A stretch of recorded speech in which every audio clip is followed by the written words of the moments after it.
қыздар мен жігіттер, барлығыңыз қаншама жоспар құрып, күнделікті өзіңіздің өміріңізді жаңартуды және өзіңізді өзгертуді аңсап жүрген шығарсыздар.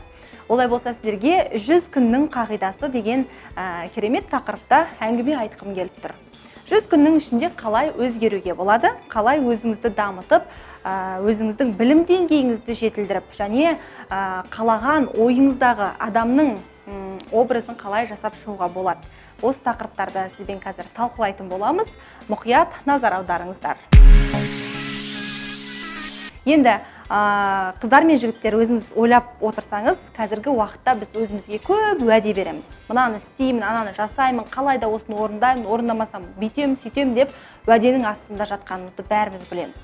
Ал бірақ нақты әрекетке көшуді көздеп жүрген болсаңыз, 100 күннің ішінде өзіңізге өзгеремін деген уәде беріп, және 100 күн ішінде мен айтқан қағидаларды орындап көріңіздер. Ол сіздің өміріңізді ғана емес, ішкі өзіңіздің жан әлеміңізді және мінезіңізді өзгертуге көп көмегін тигізеді. Бірінші, әдеттегідей бастайық.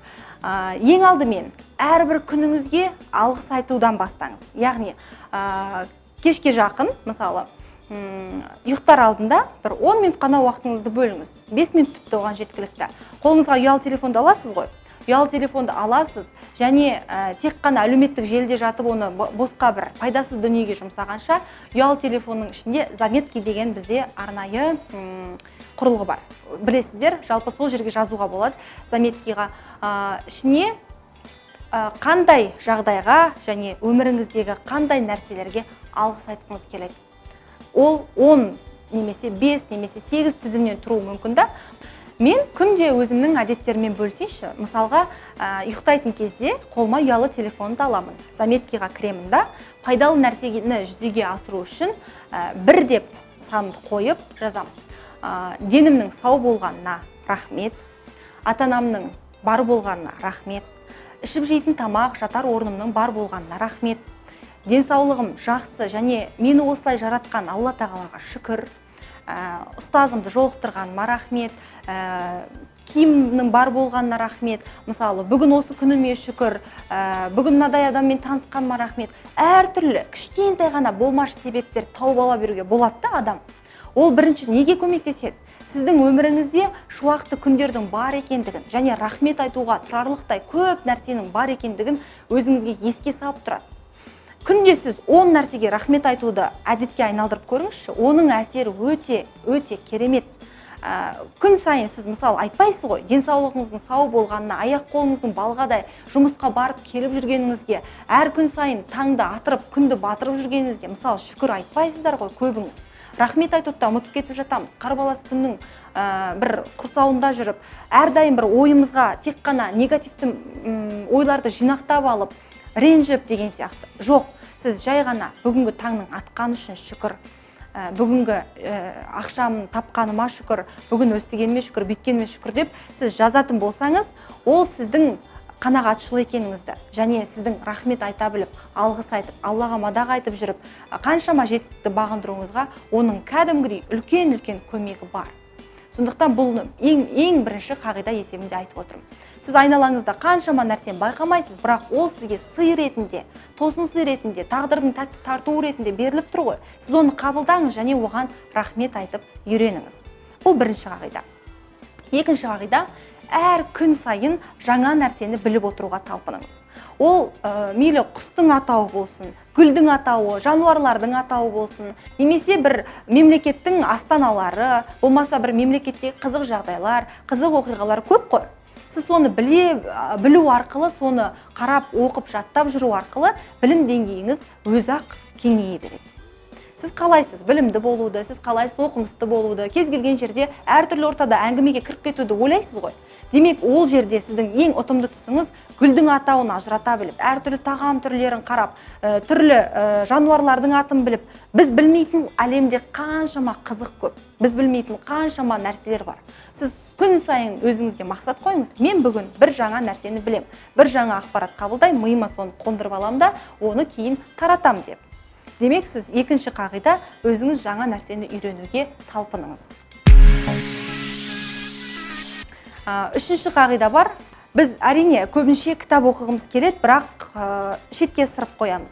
Енді осы 100 күннің ішінде оқи алмай жүрген, қиын деп өзіңіз санаған, қолыңыз жетпей жүрген бір кітапты алыңызшы. Мысалы, менде онда 2-3 кітап бар да, қалың әрі оқуға өте қиын, және миыма қанша оқысам да кірмейді.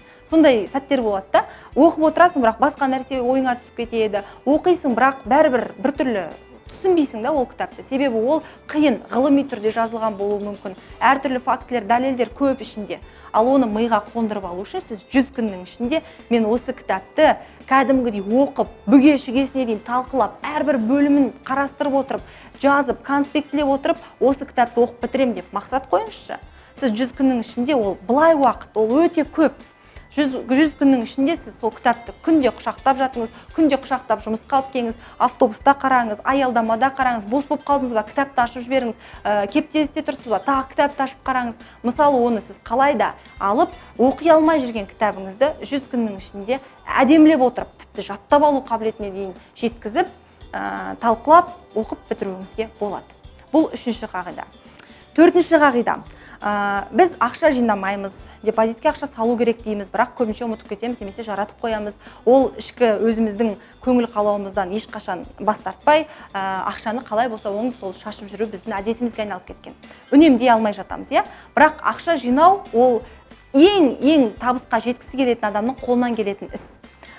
Сіз күніне жоқ дегенде 500 немесе 1000 теңге. Өзіңіз таңдап алыңыз, өзіңізге қайсысы ыңғайлы болады. 500 теңге немесе 1000 теңге. Қандай жолмен болсын сол ақшаны тауып, сақтап қоюды әдетке айналдырыңыз. Яғни сіз күн сайын бір өзіңіздің жинайтын қорапшаңызға арнайы, біз айтамыз ол копилка деп, соған ақша жинауды әдетке айналдырыңыз. 1000 теңгеден салып отырыңыз, болмаса 500 теңгеден. Одан төмен немесе одан қатты жоғары болмай қойсын. 1000 теңгеден салып отырсаңыз тіпті ол жеткілікті. Мен бұны күнделікті әдетімде қолданамын, және ол 1000 теңгеден мен күнделікті салып кетем.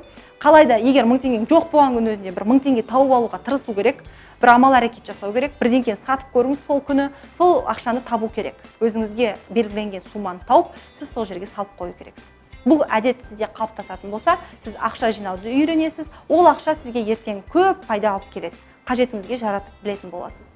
Одан кейін 100 күннің ішінде тағы келесі қағида, бір кәсіптің түрін ойлап табыңыз. 100 күннің ішінде зерттеңіз, қараңыз. Ол сізге қазіргі жасап жүрген жұмысыңыздан бөлек бір табыс әкеп тұру керек. Ондай жұмыстар өте көп қазір. Ұсақ-түйек болып көрінуі мүмкін, бірақ сізге одан кәдімгідей бір жыртықты жамайтындай бір ақша түсіп тұрады. Біз оны байқамаймыз да, кейде мысалы жолыңыз бар, тамағыңыз бар, тағы басқа ақшаларды белгілі бір ретте сондай сырттан келетін кішкентай ғана кірістер ақтап кетуі мүмкін.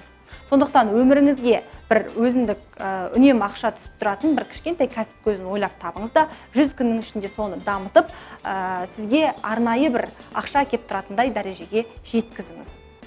Сонымен қатар тағы да айта кететін кеңес, ешқашан ұмытпаңыз, спортпен шұғылданыңыз, үнемі қимылдаңыз. Қимыл әрекетті көп жасаған сайын сіз энергияңыз көтеріле беретін болады, жұмысқа зауқыңыз артады, және өзіңіздің көңіліңізде жүрген, ойыңызда жүрген әрбір әрекетті тез орындап тастауға күш қуатыңыз әрдайым белгілі бір ретте жоғары дәрежеде жүретін болады. Спортпен шұғылдану, дұрыс тамақтану, оның барлығы айтпасақ та белгілі нәрсе, оны әрбір қыз бен жігіт өзінше болды, ертеңнен бастап дұрыс тамақтанам, ертеңнен бастап дұрыс өмір сүрем деп қаншама адам осы жерде өзіне уәде беріп отыр. Бірақ ертең бүгін деген нәрсе болмайды. Дәл қазір сағат қанша болды, мысалы 6-ға 5 минут қалды. 6-ға 5 минуттың ішінде сіз бастаңыз дәл қазір. Осы видеоны қашан көрдіңіз, мысалы, көре салған сәттен бастап көріңізші осы қағидаларды. Өміріңізге үлкен әсерін әкеп, сізді өзгертуге көп көмегін тигізетін болады. Қаншама адам осы қағиданы орындауды көздеп жүр, және оны қаншамасы орындап та жатыр. Сондықтан ұмытпаңыз, кішкентай ғана кеңестер сіздің 100 күннің ішінде басқа адамды қалыптастырып шығады. Және сіз өзгеруге үлкен қадамдар жасағыңыз келсе, кішкентай жеңістерді жасап, және өзіңізді бағындырып үйреніңіз. Міне, 100 күннің ішінде жетуге болатын қағидалар тізімі осындай. Сіз осыны жасау арқылы өзіңізді басқаша адам ретінде көретін боласыз. Сау болыңыздар.